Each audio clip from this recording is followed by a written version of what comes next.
Perkenalkan, nama saya Maulana Abdul Fattah, NIM 2201530005 dari Program Studi Teknik Informatika, Fakultas Teknologi Informasi dan Industri.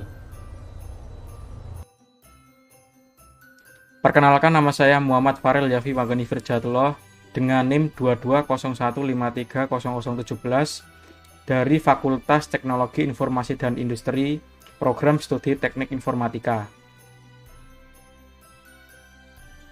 Perkenalkan, nama saya Oven Aristonur dengan NIM 2201530018 dari Fakultas Teknologi Informasi dan Industri dan dari jurusan Teknik Informatika.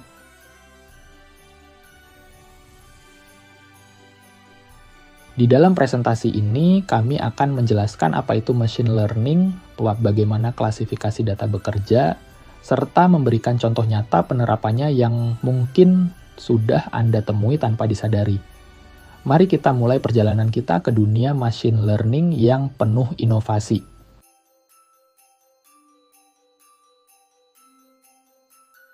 Apa itu machine learning? Machine learning adalah cabang dari kecerdasan buatan yang berfokus pada pengembangan algoritma, yang memungkinkan komputer belajar dari data dan membuat keputusan atau prediksi tanpa pemrograman eksplisit. Proses pembelajaran ini melibatkan identifikasi pola atau hubungan dalam data sehingga model dapat meningkatkan akurasi hasilnya dari waktu ke waktu. Machine learning terbagi menjadi supervised learning, unsupervised learning, dan reinforcement learning. Di sini kita akan membahas klasifikasi yang merupakan bagian dari supervised learning. Klasifikasi data adalah salah satu metode supervised learning dalam machine learning.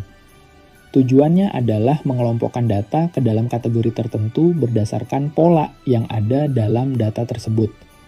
Contohnya adalah memprediksi apakah email adalah spam atau bukan. Teknik-teknik yang biasa digunakan dalam klasifikasi data meliputi Decision Tree, Support Vector Machine, SVM, Naive Bayes, K-Nearest Neighbors, KNN, dan yang lainnya. Bagaimana cara kerja klasifikasi pada machine learning? Sebagai contoh di sini ada proses deteksi spam pada email menggunakan algoritma decision tree. Proses deteksi spam dimulai dengan mengumpulkan training data yang terdiri dari dua kategori, yaitu spam dan tidak spam.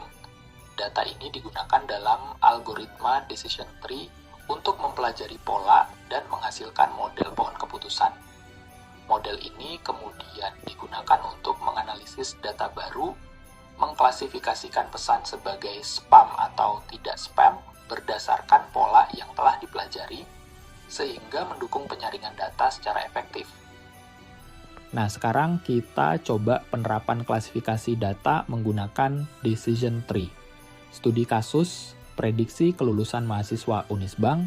Langkah pertama yang kita lakukan untuk memprediksi apakah seorang mahasiswa lulus atau tidak lulus adalah dengan melakukan data preparation, seperti data berikut. Nilai ujian, tinggi, sedang, rendah. Kehadiran, baik, buruk. Pengumpulan tugas, selesai, tidak selesai. Selanjutnya masuk ke proses decision tree di sini. Jika nilai ujian tinggi, mahasiswa langsung diklasifikasikan sebagai lulus. Jika nilai ujian sedang, lihat atribut kehadiran. Kehadiran baik, maka lulus. JKA buruk, maka tidak lulus. Lalu jika nilai ujian rendah, lihat atribut tugas. Jika tugas selesai, maka lulus. Tidak selesai, maka tidak lulus. Sekarang kita coba visualisasi data dan testing. Pada kode ini, kita telah membuat sebuah model decision tree untuk memprediksi kelulusan mahasiswa berdasarkan beberapa fitur, yaitu nilai ujian, kehadiran, dan tugas. Proses dimulai dengan pembuatan dataset yang terdiri dari 100 sampel data, di mana setiap data mencakup 3 fitur tersebut, serta hasil kelulusan yang ditentukan berdasarkan aturan tertentu. Langkah pertama adalah mengubah data kategorikal, seperti tinggi, baik, selesai, menjadi nilai numerik dengan menggunakan teknik encoding. Hal ini bertujuan untuk mempermudah pemrosesan data oleh algoritma decision tree yang hanya dapat bekerja dengan data numerik. Selanjutnya, dataset dibagi menjadi dua bagian, data untuk pelatihan, training, dan data untuk pengujian, testing. Setelah model dilatih menggunakan data pelatihan, kita dapat menguji akurasi model dengan menggunakan data pengujian. Akurasi dan laporan klasifikasi ditampilkan untuk mengetahui seberapa baik model tersebut dalam memprediksi hasil kelulusan. Selanjutnya, kita coba memprediksi kelulusan mahasiswa berdasarkan data baru menggunakan model yang telah dilatih, contoh sample value. Dalam kode ini adalah data tentang seorang mahasiswa dengan informasi berikut. Nilai ujian, sedang yang diubah menjadi angka 1, kehadiran, baik yang diubah menjadi 1, angka 1, tugas tidak selesai yang diubah menjadi angka 0. Data ini kita sebut sebagai sample value yang berfungsi sebagai input untuk model yang telah dilatih. Model kemudian akan memproses data ini dan memberikan prediksi apakah mahasiswa tersebut diprediksi lulus atau tidak lulus.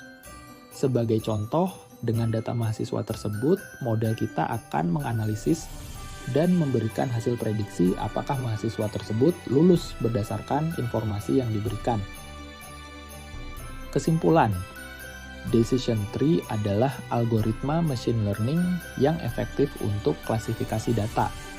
Algoritma ini membagi data berdasarkan fitur-fitur tertentu untuk menghasilkan model yang mudah dipahami. Keuntungannya termasuk kemudahan interpretasi dan kecepatan pelatihan. Namun, model ini bisa rentan terhadap overfitting jika tidak dipangkas dengan benar. Secara keseluruhan, decision tree sangat berguna dalam berbagai aplikasi klasifikasi, seperti prediksi kelulusan atau diagnosis medis. Mohon maaf jika ada kesalahan kata. Terima kasih sudah menonton, dan sampai jumpa.